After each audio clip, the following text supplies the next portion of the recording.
കേരളത്തിലെ പത്തനംതിട്ട ജില്ലയിൽ റാന്നി താലൂക്കിൽ റാന്നി പെരിനാട് ഗ്രാമപഞ്ചായത്തിൽ പശ്ചിമഘട്ടത്തിൻ്റെ പെരിയാർ കടുവ സംരക്ഷിത പ്രദേശത്തിൽ സ്ഥിതി ചെയ്യുന്ന ഒരു പ്രധാനപ്പെട്ട ഹൈന്ദവ തീർത്ഥാടന കേന്ദ്രമാണ് ശബരിമല ശ്രീ അയ്യപ്പ ക്ഷേത്രം. ഒരു പ്രത്യേക കാലഘട്ടത്തിൽ ഏറ്റവും കൂടുതൽ ഭക്തരെത്തുന്ന ലോകത്തിലെ തന്നെ ഏറ്റവും വലിയ ക്ഷേത്രങ്ങളിലൊന്നാണ് ശബരിമല. ഏകദേശം 3 കോടിയിലധികം പേരാണ് ഓരോ വർഷവും ഇവിടം സന്ദർശിക്കുന്നത്. ചില കണക്കുകൾ ഇവ 5 കോടിയോളം വരുമെന്ന് പറയുന്നു. ഹരിഹരപുത്രനായ അയ്യപ്പനാണ് ഇവിടുത്തെ പ്രതിഷ്ഠ.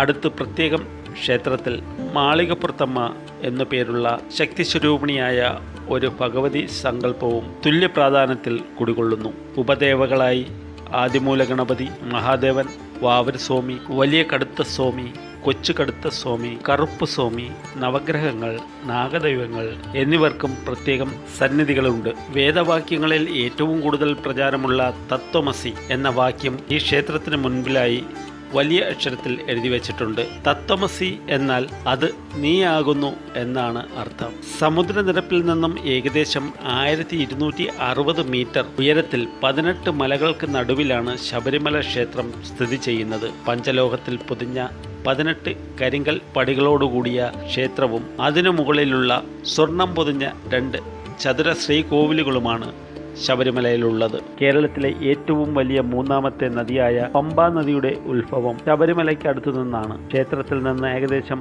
5 കിലോമീറ്റർ തെക്കു പടിഞ്ഞാറ് ഭാഗത്തായി പമ്പാ നദിയിൽ സ്നാനഘട്ടമുണ്ട്. ഇവിടെ കുളിച്ച് പിതൃക്കൾക്ക് ബലിയിട്ടാണ് ഭക്തർ മല ചവിട്ടുന്നത്. നാനാജാതി മതസ്ഥർക്കും ഇവിടെ പ്രവേശനം അനുവദനീയമാണ്. എന്നാൽ ഇരുമുടിക്കെട്ടുമായി വരുന്നവരെ മാത്രമേ 18 പടികൾ കയറാൻ അനുവദിക്കൂ. നെയ്യഭിഷേകമാണ് ഈ ക്ഷേത്രത്തിലെ പ്രധാന വഴിപാട്. തിരുവിതാംകൂർ ദേവസ്വം ബോർഡിന്റെ കീഴിലുള്ളതാണ് ഈ ക്ഷേത്രം. തിരുവിതാംകൂർ ദേവസ്വം ബോർഡിന് കീഴിൽ ഏറ്റവും കൂടുതൽ വരുമാനമുള്ള ക്ഷേത്രമാണിത്. മറ്റു ക്ഷേത്രങ്ങളിലെ പോലെ വർഷത്തിൽ എല്ലാ ദിവസവും ഇവിടെ പൂജയോ തീർത്ഥാടനമോ നടക്കുന്നില്ല.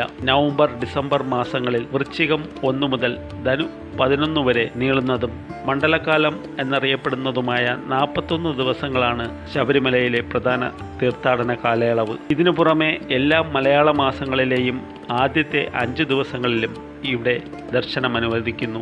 മീനമാസത്തിലെ ഉത്രം നക്ഷത്രത്തിൽ അഥവാ പൈങ്കുനി ഉത്രം ആറാട്ടായി 10 ദിവസം ഉത്സവം ക്ഷേത്രത്തിൽ നടന്നു വരുന്നുണ്ട്. കൂടാതെ വിഷു, ഓണം, വിജയദശമി, ദീപാവലി, ശിവരാത്രി തുടങ്ങിയ വിശേഷ ദിവസങ്ങളിലും ഇവിടെ നട തുറന്ന് പൂജയുണ്ടാകാറുണ്ട്. കൊല്ലവർഷം വൃശ്ചിക മാസം 1-ാം തീയതി മുതൽ ശബരിമല തീർത്ഥാടനത്തിന് തുടക്കം കുറിക്കുന്നു. ധനുമാസം 11-ാം തീയതി അവസാനിക്കുകയും ചെയ്യുന്നു. വൃശ്ചിക മാസം 1-ാം തീയതി മുതൽ ധനുമാസം 11-ാം തീയതി വരെയുള്ള 41 ദിവസം നീണ്ടു നിൽക്കുന്ന ഈ തീർത്ഥാടന കാലമാണ് മണ്ഡലകാലം.